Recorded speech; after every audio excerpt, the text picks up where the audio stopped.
But it seems to me that if they want to go to Hollywood, they're going to need something a lot better than this.Hello， 大家好，今天呢是一期反应视频，我请来了一位重量级嘉宾 Craig。他在1986年乔布斯收购皮克斯的时候就加入了公司，成为了皮克斯最初40人的元老之一。后来又担任了多部我们耳熟能详的皮克斯动画镜头布局设计师，直到2013年才退出皮克斯。今天呢，我请他来跟大家聊一聊 OpenAI 的 Sora， 看一看身为专业电影人的他怎么去看待 Sora 在影视制作的能力。另外插一句话，如果本期视频点赞超过200，我会请他来聊一聊皮克斯创始之初那点事儿。好，就让我们来开始本期节目吧。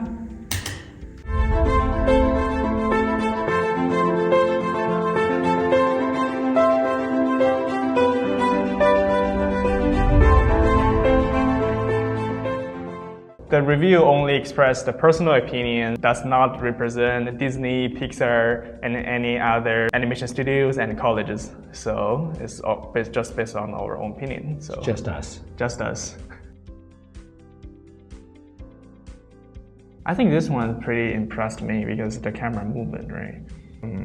Yeah, the camera's not actually impressing me all that much. But it feels like someone's trying to do something cool with the camera rather than thinking about what the camera should be doing for a shot.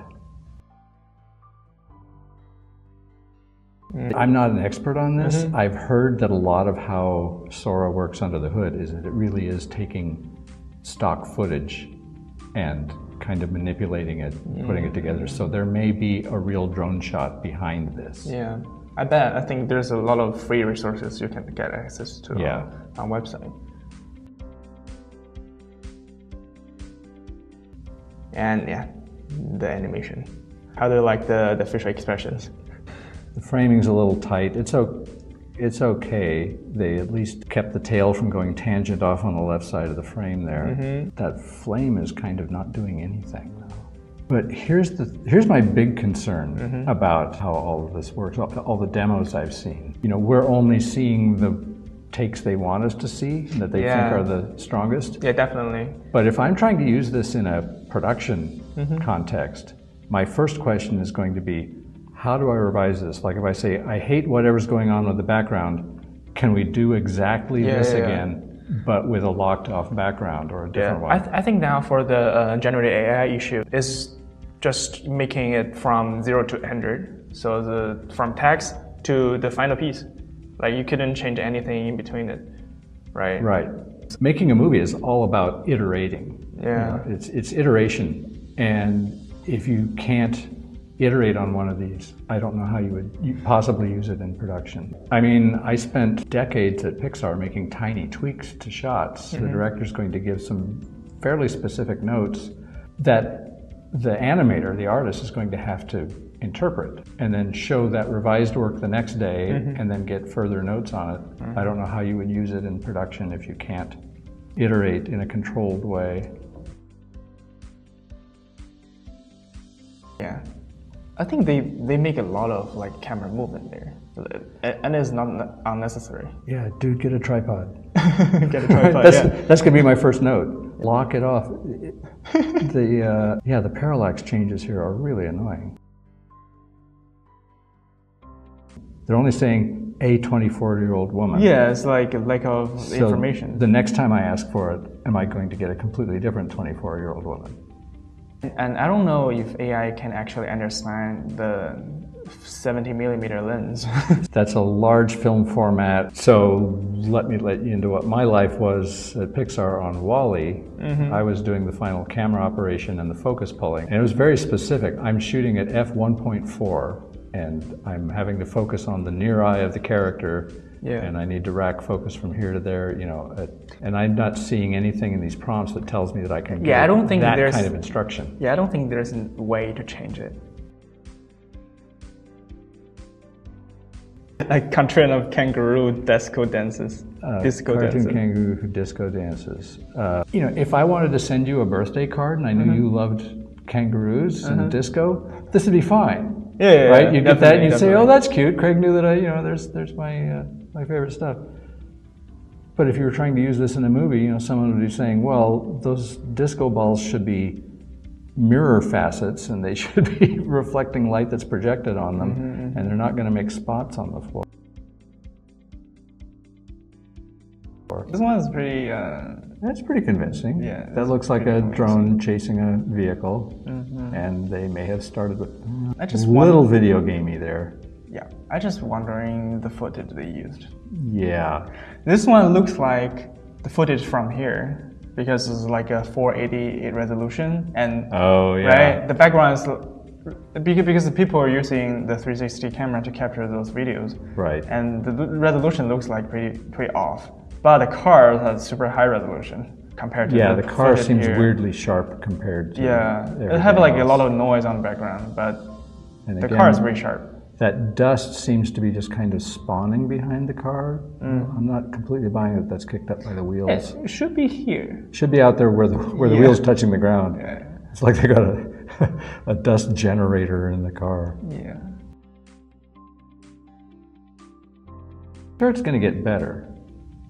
Yeah. But it seems to me that if they want to go to Hollywood, they're going to need something a lot better than this.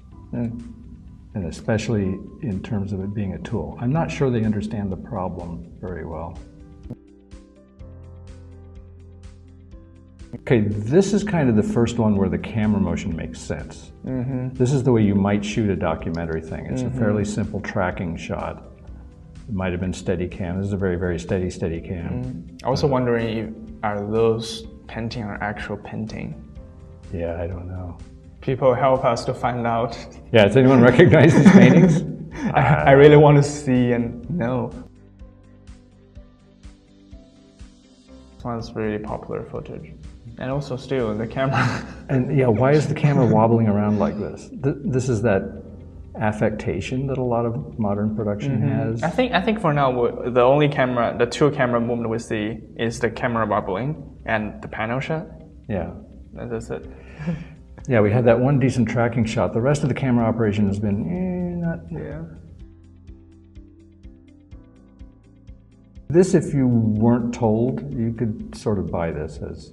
Yeah, for the first impression. Yeah. I think it's pretty good that OpenAI actually shows the good one and the bad one. Sure. Yeah. But again, these are all prompts they've come up with. Yeah. Or at least they're deciding which ones to show us. Oh, this one. They definitely use trying to mimic the tilt shift. Trying to do a tilt shift, yeah. Pretty convincing with the tilt shift. Looks like I could tell right off the bat they were trying to do tilt shift. This is pretty fun. Yeah, it looks like he bouncing. Bounces right off that guy. Yeah. He's really strong. What kind of machine? It's sort of a forklift, but there are no forks on it. Yeah, if the models, if the geometry can't stay stable, how do you use this in production? Yeah. Right? If I can't say there's a forklift doing this and get a forklift that stays looking like a forklift through the whole shot, I'm not sure what I'm supposed to do with this. I don't know if they're using actual footage or they actually use them. That looks like the AI made it up. Okay. And again, what's this shot about? Why are we flying around and going in circles? Just show off. Show off. Yeah, exactly. We're making a demo. Yeah. We're not making a movie. And those are really different things. Something I'm not. Yeah. Sure this is not for fun, but not for movie production. It can be. Yeah. Any of these that we've seen could be used for fun. Like I say, for fun. If they're businesses, content you want to generating. Send messages to your friend and have a little animation in them. Fine. The UGC. I don't know if there's a lot of money in that, but and the weird way the plants kind of went through the cat's face there. Yeah, I mean, interaction's not. Yeah, if I'm director, they didn't convince me that I want to use it. No. I don't see this as remotely ready to be used in production for movies. Yeah. We have to see. Making TikToks. It'll probably user created content is really good. It'll user crush generated at making content. TikToks because there are no standards there. Yeah. Right. It doesn't matter. Funny videos. Make something funny. But the thing is, like the overall social media are gonna be super complex. Yeah. It's like there are millions of content that generated by AI. And AI now can do voiceover. They can generate content by themselves. Now they can generate the video. So basically it can have a fully AI channel. I'm looking forward to see how that goes. Definitely. I'm curious. Oh, it's clearly going to get better. I mean, this isn't ready, but it's impressive. It's stunning compared to any other AI-generated video. This reminds me of the early days at SIGGRAPH, where we would see, a movie with, a walking mechanical ant, and we all went nuts over it because, wow, we're seeing a walking mechanical ant, right? A big robot ant, in 1984. Mm-hmm. Well, I would recognize that as Burano. The colors are right. There's something weird. I think the weight, the actual gravity of the dog is kind of floating. Yeah. And I don't know why it's still a little bit slow-mo. Yes. It's slow-mo and floaty. Yeah, the dog's animation isn't all that great. The city and the way the walls look, that feels like Burano. They got that. The perspective's right. Let's see their music videos. Oh boy. Oh, this one's funny.